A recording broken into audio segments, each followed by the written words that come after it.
Sekarang ni lebih kurang pukul 6.30 pagi. Aku nak pergi Riverside Camp Gopeng. Kutip band Bahang kat sana. Kutip band pakai kris kebun je. Senang sikit nak cilok-cilok. Aku dah sampai Riverside Camp Gopeng. Aku nak ambil band. Aku nak gerak ke Ipoh dulu. Tukar kereta. Lepas tu menuju ke Sungai Siput. Aku nak bawa band. Try kris kebun atas highway. Kris kebun laju Bahang. Kita dah sampai Ipoh. Kita tukar naik kereta pula.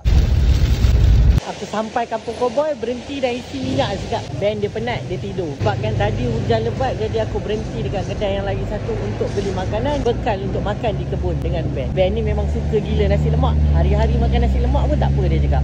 Aku dengan Ben dah sampai kat kebun. Jadi kita nak masuk ke dalam bagi Ben rasa pengalaman kutip buah durian dekat kebun. Mesti best Bahang.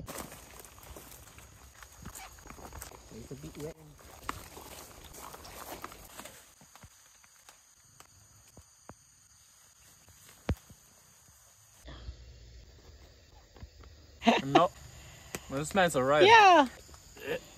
Taste it. No, it smells so bad. What does it taste? Like onion? Like onion. Like Okay. sweet onion. Yeah. Durian pun dah kutip. Apa lagi? Jom. Semua dah ready, dah masuk kereta. Apa lagi?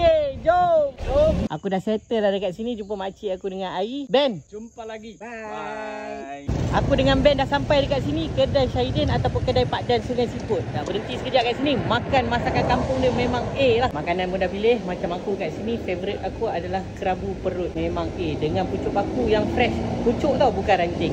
Bismillah. Sedap Bahang. Licing Bahang. Alhamdulillah, aktiviti aku dengan Ben hari ni dah settle. Follow me, travel with PLG. Untuk tengok next vlog Ben dan juga vlog aku. Akan datang. Ada video part 5 tau.